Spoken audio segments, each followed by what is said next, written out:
Շարունակելով օրվա կարևորագույն թեմայի արծարծումը ուղիղ եթերում մենք այս պահին զրուցելու ենք քաղաքական վերլուծաբան Արմեն Բաղդասարյանի հետ։ Բարի օր ձեզ եւ շնորհակալություն մեր հրավերն ընդունելու համար։ Եվ այսպես նախորդին ուշ երեկոյան ավանդական երթից հետո հիմնադիր խորհրդարանի անկազմակերպ հանրահավաքը ավարտվեց բերման ենթարկելու ոստիկանական ավանդական ուրեմն գործողություններով բոլորի համար անակնկալ մոտ 27-28 քաղաքացի բերման ենթարկվեցին եւ շատ ուշ նրանք կարծես թե մամուլի հրապարակումների համաձայն ազատ են արձակվել։ Ըստ ձեզ նոր ռեպրեսիաները ինչի համար են եւ ինչ ընդհանրապես տրամաբանությունը այս գործողությունների իշխանության։ Ես կարծում եմ իհարկե այդ հարցը պիտի առաջին հերթին իշխանություններին ուղղել, բայց ես իմ ենթադրությունը ունեմ, կարծում եմ, որ իշխանությունները դասեր են քաղել։ Տեսեք այդ ամբողջ իրադարձությունների ընթացքում անընդհատ խոսվում էր, սա էր ասվում, չէ՞ որ իշխանությունները հույս ունենք, որ դասեր կքաղեն այս աստվածարարի գործողություններից ՊՊՑ գունդը գրավելուց եւ այս ապստամբությունից։ Աստորեն առնված դասը, այո, առնված դասը դա էր։ Ինչու՞, որովհետեւ ընդհանրապես դասեր կարելի է տարբեր դասեր քայլ, օրինակ եթե ինչ որ մեկը գողություն է կատարում, նրան մատնահետքելով բռնում են, ասենք թե նա կարող է տարբեր դասեր քաղել, մեկը կարող է դասեր քաղել, որ այ գողություն էլ չեմ անի, գողությունը վատ բան է, ազնիվ կյանքով կապրեմ, մի ուրիշն էլ կարող է այն դասը քաղել, որ մյուս անգամ ձեռնոցներով կգնամ գողության, չէ՞։ Հիմա իշխանությունները իմ տպավորությունն այն է, որ սխալ դաս են առել։ Տեսեք, վերցնենք կադրային փոփոխությունները, չէ՞։ Ես դրան էլ պիտի տրամաբանությունը, որը պիտի լիներ։ Սաստացարելի այս ապստամբությունը, այդ արարքը ինչու տեղի ունեցավ, որտեղ տեղի ունեց սխալ արտաքին քաղաքականության արդյունքում Ղարաբաղյան բանակցությունները փակուղի մտան, մեզ համար խիստ աննպաստ վիճակ, երկրի սոցիալ-տնտեսական վիճակը շատ ծանր չէ, այսինքն տրամաբանորեն, եթե իշխանությունները դասեր քաղեին, ինչ պիտի անեին, պիտի պաշտոնանկ անեին արտգործնախարարին, պիտի պաշտոնանկ անեին պաշտպանության նախարարին, բանակում տիրող կոռուպցիայի համար, տնտեսական բլոկի պատասխանատուներին, այդ դա կլիներ դասառեն, այսինքն պիտի փորձեին շտկել այն պատճառները, որոնց արդյունքում ունեցանք սա։ Իրենք ինչ արեցին, իրենք ուժային կառույցներում կադրային փոփոխություններ արեցին։ Այսինքն ոչ թե պատճառները վերացրեցին, այլ նրանց մեսիջը որն էր, որ մենք երկիրը շարունակելու ենք նույն վիճակում պահել, բայց ուժայինները պիտի ավելի լավ աշխատեն, որպեսզի ժամանակին կանխեն, թույլ չտան այսպիսի ապստամբություն, ինչպես Ալիք Սերգեյիչն էր ասում, օրորոցում խեղդեն այսպիսի ապստամբության ցանկացած փորձ։ Այսինքն իշխանությունները սխալ դասեր են քաղել եւ հիմա ամեն ինչ անում են հասարակության ակտիվ մասին վախեցնելու համար, որպեսզի եթե անգամ իրավիճակը շարունակի այսպես մնալ լավագույն դեպքում կամ էլի վատանա, այլևս ոչ մեկ չհամարձակվի։ Բայց ակնհայտ է, որ Սասնա ծռերի խմբի կողմից, զինված խմբի կողմից հուլիսի 17-ին այդ գունդը գրավելու առաջին օրերին խորենացին բազմամարդ չէր եւ այն լցվեց ըստ էության ոստիկանական բռնի գործողությունների հետևանքով եւ արդյունքում, երբ ազատության հրապարակում կանանց, աղջիկներին, տարեցներին, նաեւ խորենացի փողոցում ուղակի, ասենք, մարդկանց, ովքեր այնտեղ նստած էին, այնտեղ ներկա էին, այդ հայտնի ոստիկանները ինչ ձևով էին քաղաքացիներին բերման ենթարկում, այս բոլորը ուղակի մարդկանց տարավ դեպի խորենացի եւ փողոցները լցրեց։ Այո, հակառակ էֆեկտ է։ Չեք կարծում, որ փաստորեն իշխանությունները կամ նպաստում են, որպեսզի հրապարակը չպարպվի, օգնում են, որպեսզի հրապարակը մշտապես լեցուն լինի, կամ նրանք ուղղակի անընդունակ անգրագետներ են, ոչ մի կերպ չեն կարողանում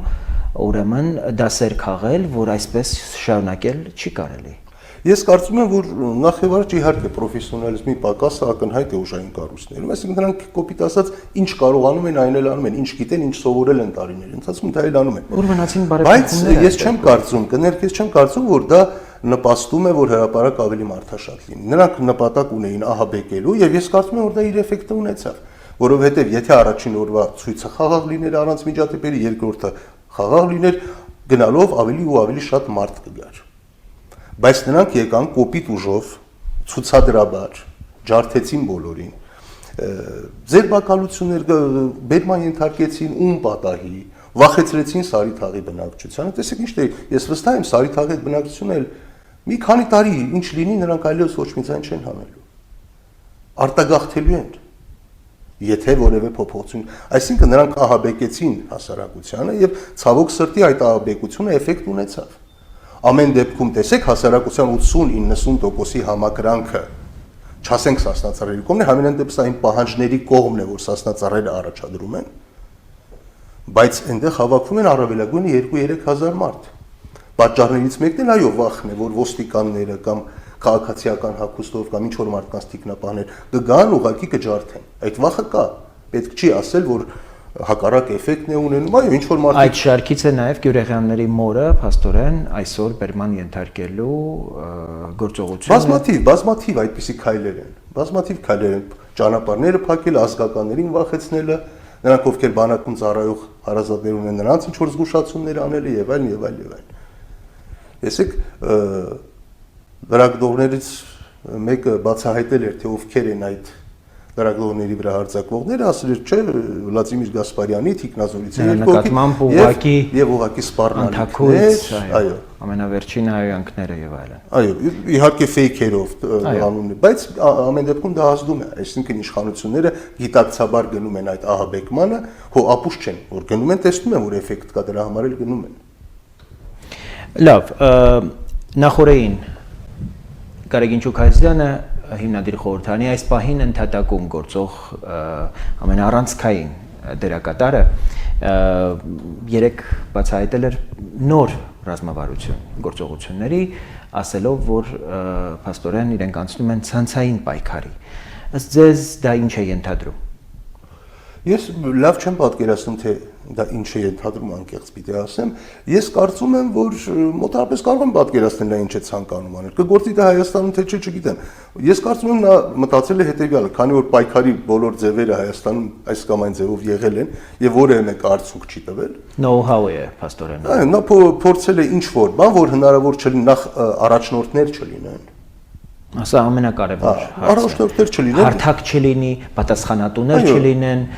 փաստորեն անհատի վրա կառուցված չլինի, որպես այդ անհատին չեզոքացնելը իշխանությունների մոտ ամենահեշտն է ստացվել մշտապես։ Գաղափարը անկասկած դա է, բայց մյուս կողմից էլ մենք գիտենք մեր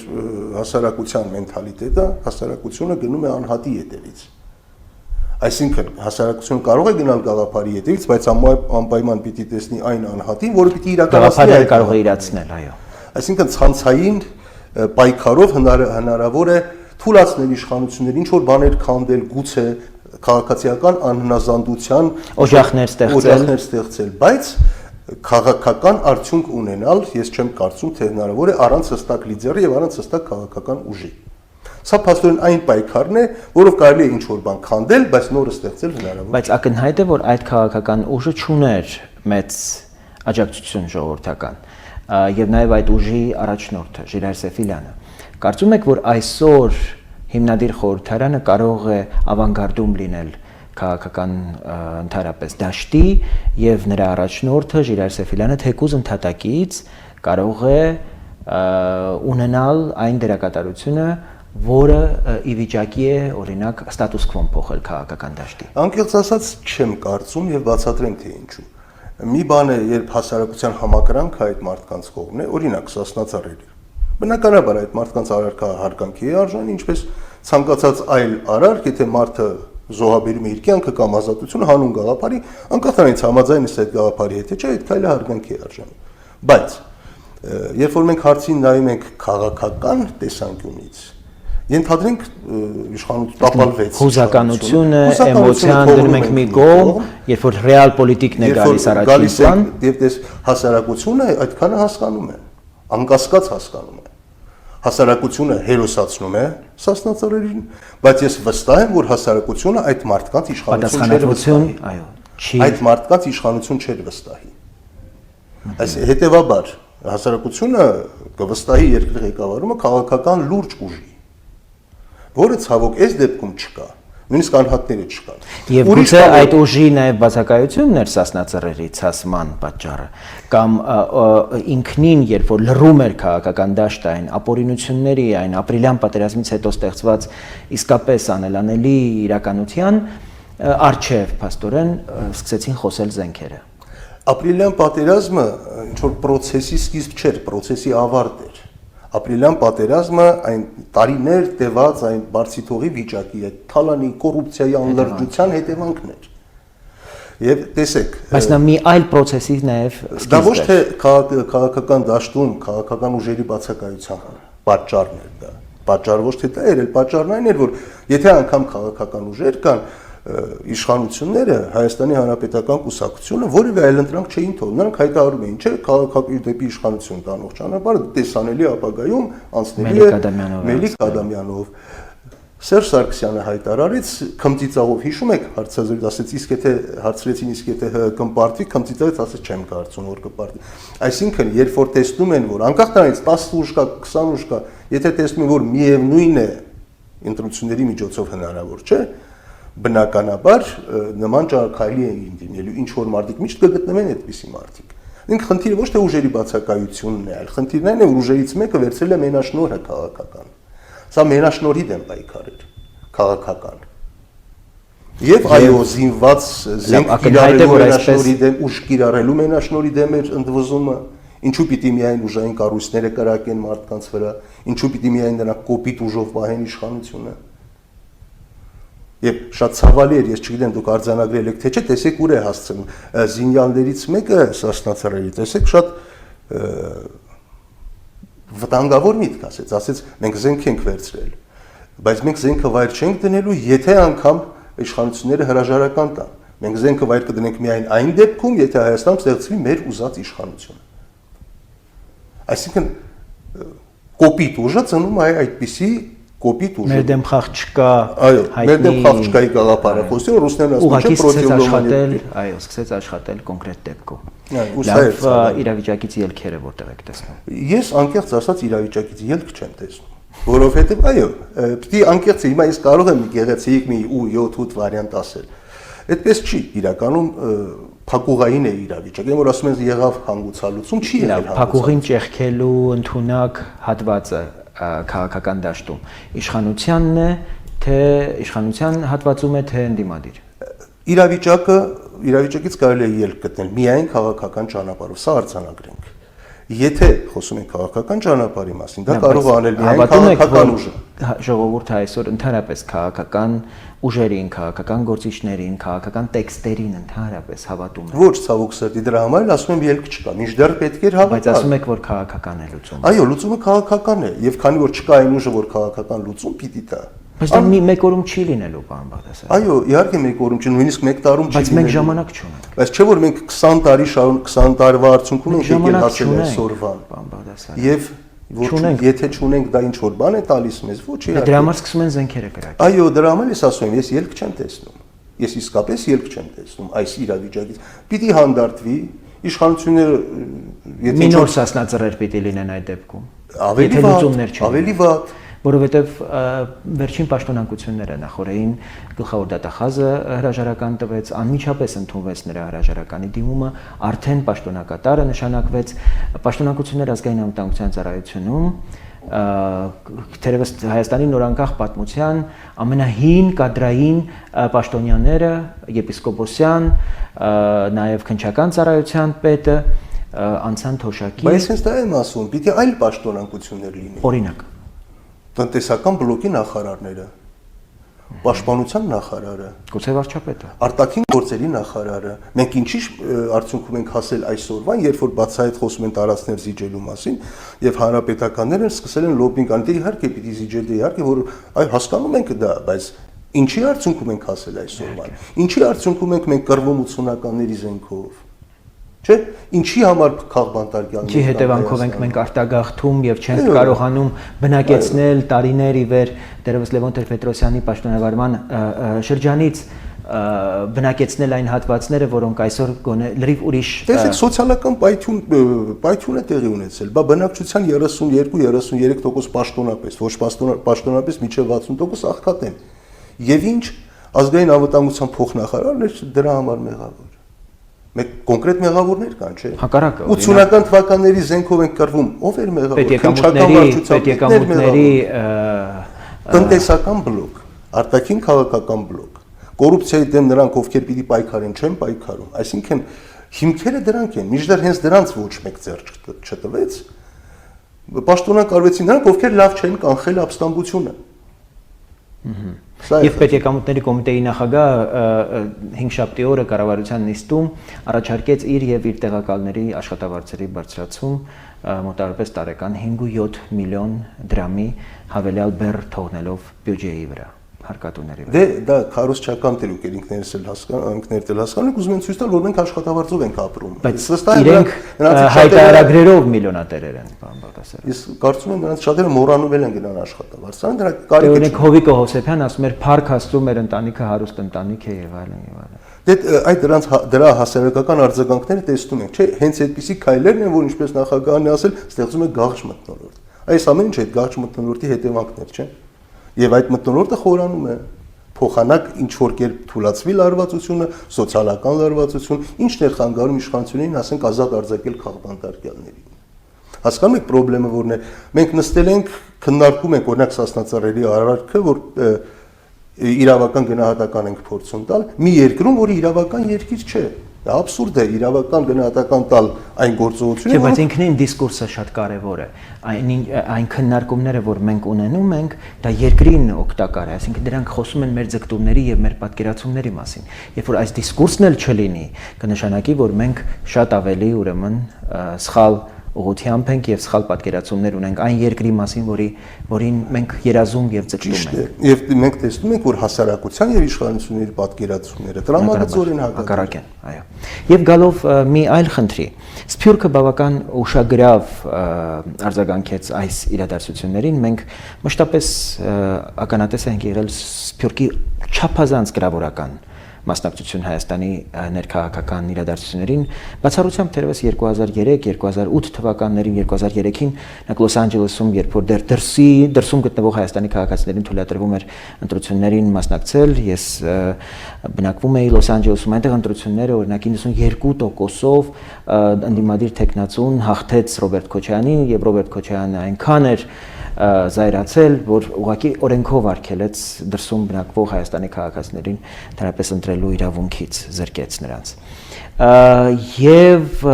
2008 թվականին, երբ որ մարդիկ էին սպանվում մարտի 1-ին Երևանի փողոցներում, մենք տեսանք շատ կուռ ուրեմն Սփյուռքի աջակցություն Հայաստանի իշխանություններին։ Մինչդեռ մենք ակնկալում էինք, որ գոնե կգտնվեն Սփյուռքյան ինչ-որ շերտեր, որոնք դեմ կգնան իշխող վարչակարգի գործողություններին։ Արսինե Խանջյանի հայտնվելը հարթակում, կարծես թե ինչ-որ որակական նոր բան է փոխում, մենք տեսանք տարբեր համայնքներում Սփյուռքի բավական հետաքրքիր, այսպես պրոտեստներ, բողոքի գործողություններ, որոնք երբեմն այսպես շատ չեն առանձնանում իրենց քաղաքական որակներով, բայց դրանք երևույթներ են, որոնք Հայաստանի իշխանությունների համար անպայման այսպես ուղերձներ են, որ նրանք այլևս այս համայնքներում եւս լուրջ վստահության դեֆիցիտ ունեն։ Կարծում եք, որ Սփյուռքը այս հանգրվանին անելիք ունի եւ կարող է Միացյալ Նահանգներում, Կանադայում, եվրոպական երկրներում իրենց կառավարություններից իսկապես պահանջել Հայաստանում որակական փոփոխություններ, ազատությունների ուղղությամբ, քաղաքացիական հասարակության պաշտպանության, խոսքի եւ ուրեմն իրավունքների ուղղությամբ։ Գիտեք, ես կարծում եմ, որ Սփյուռքի այդ ձեր նշած հարցերում Սփյուռքի դերակատարումը մեծ չի լինի։ Բացատրեմ, թե ինչու եմ այդպես մտածում։ Սփյուռքը որպես կանոն իր մեծ ամասնությամբ իրենք ավելի էմոցիոնալ են, իրենք ավելի հայրենասեր են, այսպես ասեմ, ավելի աբստրակտ, ավելի շատ են ուշադրություն դարձնում համազգային հարցերին եւ ավելի քիչ պետական հարցերին։ Եվ այս դեպքում կոնկրետ Հայաստանի ժողովրդավարացումը օրինակ ավելի համազգային ու ավելի կարևոր հարց է այս փուլում, քան ցեղասպանության ճանաչումը եւ չգիտեմ մեզ համար այո, իրենց համար ոչ, իրենց համար ոչ, իրենց համար շատ ավելի կարևոր է ցեղասպանության ճանաչումը եւ այլ եւ այլ եւ այլ։ Այս դեպքում օրինակ Սփյուռքը բավական էմոցիոնալ գնահատեց, ինչու, որովհետեւ Սասնածառերը մեծ մասամբ Ղարաբաղում կռվածներ էին, ընկալվում են որպես հերոսներ։ Դա էր պատճառ, այսինքն նրանք հարցին նայում էին ոչ թե որ Հայաստանը պետություն է եւ պետությունում տեղի են ունենում այսպիսի process-ներ, այլ հարցը ընկալում էին այսպես, որ թե որ Ժիրայր Սեֆիլյանը օրինակ որ հանցավոր իշխանությունները հերոսներին այ պատժում են, նրանք հարցը այդպես էին ընկալում, էմոցիոնալ հարթության վրա էին ընկալում։ Իրենք Սփյուռքահայությունը մեծ ցանկությամբ կձգտի ցեղասպանության ճանաչման, որևէ ծրագիր դրեք, օրինակ որևէ ճանապարհ կարծել Արցախում, սահմանամերձ շրջան կանեն, կաչակցեն, որևէ ինստիտուցիոնալ այստեղ ասենք պետական կառավարման համակարգը ավելի արդյունավետ դարձնել, որևէ մեկը որևէ ցենտրը չի։ Լրջագույն սպառնալիք է Հայաստանի համար։ Այո, որովհետև ընկալումներն են տարբեր։ Շնորհակալություն այս զրույցի համար։ Ես հիշեցնեմ, որ մենք զրուցում էինք քաղաքական վերլուծաբան Արմեն Բաղդասարյանի հետ։